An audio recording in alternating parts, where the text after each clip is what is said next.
रायबरेली से एक हैरान कर देने वाली वारदात सामने निकल करके आई है।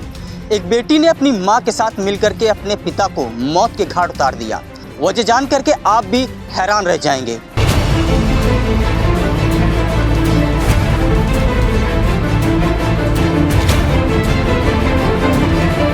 रायबरेली से एक हैरान कर देने वाली वारदात सामने निकल करके आई है। एक बेटी ने अपनी मां के साथ मिलकर के अपने पिता को मौत के घाट उतार दिया और शव को नाले में ले जाकर के फेंक दिया। वजह जान करके आप भी हैरान रह जाएंगे। पूरी वारदात आपको बताते हैं। आपको बता दें, मामला रायबरेली के हरचंदपुर थाना क्षेत्र के हिलालगंज गांव का है, जहां के रहने वाले छोटे लाल के बेटे सतीश ने 8 तारीख को अपने पिता के गुमशुदगी की रिपोर्ट दर्ज कराई। उसके बाद पुलिस जांच में आगे बढ़ती है तो उसको कई तथ्य सामने निकल करके आते हैं। पुलिस ने उन्हीं तथ्यों के आधार पर मां और बेटी से पूछताछ शुरू की। उसके बाद शक होने पर पुलिस ने मां और बेटी से कड़ाई से जब पूछताछ की तो मां और बेटी ने पूरी कहानी को बता दिया। आपको बताते चले कि पुलिस के मुताबिक जो बेटी है वो किसी अनजान व्यक्ति से बात करती थी। इसी को लेकर के पिता मना करता था। पिता उस व्यक्ति से बात करने के लिए अपनी बेटी को मना करता था। तो ये बात बेटी को इतनी नागवार गुजरी कि उसने अपने मां के साथ मिलकर के अपने पिता को मौत के घाट उतार दिया और उसके बाद लाश को ठिकाने लगाने के लिए उसने नाले को चुना और नाले में ले जाकर के लाश को फेंक दिया।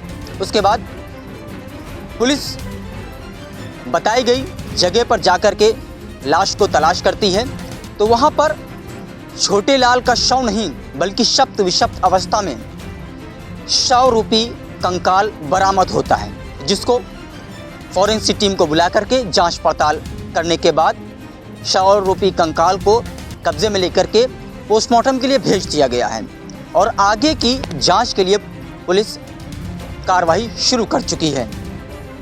जिस तरह से इसने ये घटना हुई, ये शर्मसार कर देने वाली घटना थी। एक छोटी सी बात एक पिता को अपनी बेटी को समझाना इतना भारी पड़ गया कि उसको अपनी जान जो है गंवानी पड़ गई। फिलहाल पुलिस ने शव को पोस्टमार्टम के लिए भेज दिया है। अब बहुत से ऐसे सवाल हैं जिन पर पर्दा उठना भी बाकी है, जो पोस्टमार्टम रिपोर्ट आने के बाद ही उनका खुलासा हो सकेगा। जर्नलिस्ट आशीष मौर्य के साथ इरफान अहमद, IPI न्यूज़, रायबरेली। एक पुत्र के द्वारा 7/8/2026 को अपने पिता के गायब होने के संबंध में एक गुमशुदगी दर्ज कराई गई थी। इस गुमशुदगी में पुलिस के द्वारा पूछताछ की गई तो पूछताछ के दौरान उस पिता के साथ रहने वाली उसकी पत्नी और बेटी से पूछताछ की गई तो घटना के बारे में कुछ संदिग्ध प्रतीत हुई। पूछताछ के दौरान पता चला कि बेटी किसी व्यक्ति से बात करती थी। इस संबंध में पिता को नाराजगी थी। इसी बात को लेकर बेटी और वाइफ पति के द्वारा उसकी हत्या कर दी गई। हत्या करने के बाद उसको नाले में डाल दिया गया, जहां पर उन दोनों की निशानदेही पर उस मृतक के शरीर को रिकवर कर लिया गया है। उसको PM के लिए भेज दिया गया है और पुत्र की तहरीर पर मुकदमा पंजीकृत कर लिया गया है एवं बेटी और उसकी पत्नी को दोनों को अरेस्ट कर नियमों से विधिक कार्रवाई की जा रही है। Sponsored by IITM Computer Institute.